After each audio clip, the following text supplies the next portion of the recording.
ওরা আমাকে 6 জন আসিয়া ধরিয়া তারপরে আমাকে নিয়ে গেল সীমান্তের উপরে আখ চাষ করতে যাবে। চাষ করতে যাব। কিন্তু একটাই আমাদের দুঃখের কারণ আছে যে আমাদের যে বাংলাদেশে জমি আছে এই জমিটা আমরা আর চাষাবাদ করতে চাই না। আমরা চাই যে ভারত সরকার এই জমিটা নিয়ে নিক। একটা দীর্ঘকাল থেকে আমাদের ওই আশাটাই ছিল বিনা দেশে করে নিয়ে যাওয়া হলো কবে ফিরবে। জামিন পেয়ে সীমান্ত বেরিয়ে এসছে দেশের কাছে। আমরা খুব আনন্দিত যে আমাদের ভারতের নাগরিক তিনি ভারতে ফিরে এসেছেন। এটা আমাদের দেশের সরকার এবং মাননীয় মুখ্যমন্ত্রীর তৎপরতায় এটা হয়েছে। গত 16ই এপ্রিল বাংলাদেশি দুষ্কৃতীদের হাতে অপহৃত হয়েছিলেন কোচবিহারের শীতলকুচির কৃষক উকিল বর্মন। ঘটনার সূত্রপাত ভারত বাংলাদেশের শীতলকুচি সীমান্তে বাংলাদেশি পাচারকারী গুলিবিদ্ধ হওয়াকে কেন্দ্র করে।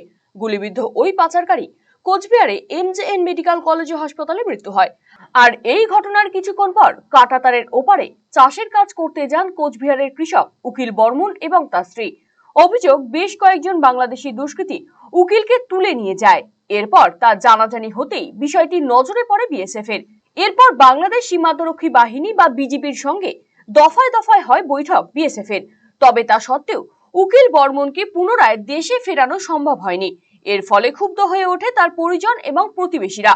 বিএসএফ কে ঘিরে দফায় দফায় বিক্ষোভও দেখায় স্থানীয়রা। সময় যত গড়াতে থাকে ততই বাড়তে থাকে উৎকণ্ঠা। টানাপোড়েনের পর অবশেষে বুধবার অপহৃত উকিল বর্মনকে বিএসএফ এর হাতে তুলে দেয় বিজিবি। বুধবার রাতে বিএসএফ জেলা পুলিশের হাতে তুলে দেয় শীতলকুচির উকিল বর্মনকে। জানা গিয়েছে বর্তমানে তিনি সুস্থই রয়েছেন। কিছুদিনের মধ্যেই আমাদের রাজ্য পুলিশের কাছে বিএসএফ তাকে হ্যান্ডওভার দেবে শীতলকুচি থানায়। কিভাবে ফিরলেন? সেখান থেকে শীতলকুচি থানা থেকে তাকে বাড়িতে পৌঁছে দেবে পুলিশ। তো আমরা আছি, যারা জনপ্রতিনিধিরা নেতৃত্বরা আছে তারাও থাকে, গ্রাম পঞ্চায়েতের মধ্যে। জামিন পেয়ে সীমান্ত বেরিয়ে এসছে বিএসএফের কাছে। হ্যাঁ, উনি একটু এসছেন, আমরা খবর পেয়ে এলাম। আমরা খুব আনন্দিত যে আমাদের ভারতের নাগরিক তিনি ভারতে ফিরে এসেছেন। এটা আমাদের দেশের সরকার এবং মাননীয় মুখ্যমন্ত্রীর তৎপরতায় এটা হয়েছে এবং বিএসএফ, আমাদের রাজ্য পুলিশ সকলেই সহযোগিতা আছে। উকিল বর্মন বলেন, 6 জন বাংলাদেশি মিলে আমাকে তুলে নিয়ে যায়। তিনি জানান, কাঁটাতারের বেড়ায় ভারতীয় ভূখণ্ডে তার বিঘা 3 চাষের জমি আছে, কিন্তু এই ঘটনার পর তিনি আর সীমান্তের পাড়ের জমিটিতে কৃষিকাজ করতে সে আর যাবে না বলে জানান। সেদিনকে ঘটনা ঘটেছিল, আমি তো জানি না ওখানে গুলি করি লোকটা আমাকে মারছে না কী করছে, আমি তো জানি না। ওরা আমাকে 6 জন আসিয়া ধরিয়া তারপরে আমাকে নিয়ে গেল। আপনি কি করছিলেন ওই সময়? ওই সময় ধান খাতে কাজ করতেছিলাম। এখন কি করবে সরকার? একটা লোক যদি কার্ড জমা দিয়ে নিয়ে যায়, তাও যদি লোকটাকে ঘুরিয়ে আনতে পারে তাহলে সীমান্তের উপরে আখ চাষ করতে যাবে। চাষ করতে আর যাবো। আপনি তো কৃষিকাজ করেই আপনার সংসার চালাবেন। হ্যাঁ, কৃষিকাজ করে সংসার চলে। এখন কিভাবে চলবে সংসার তাহলে? ভগবান জানে কি করে চলবে। উকিল বর্মনের ছেলে পরিতোষ বর্মন জানিয়েছেন, বাবা রাত 12টার দিকে বাড়ি ফেরেন।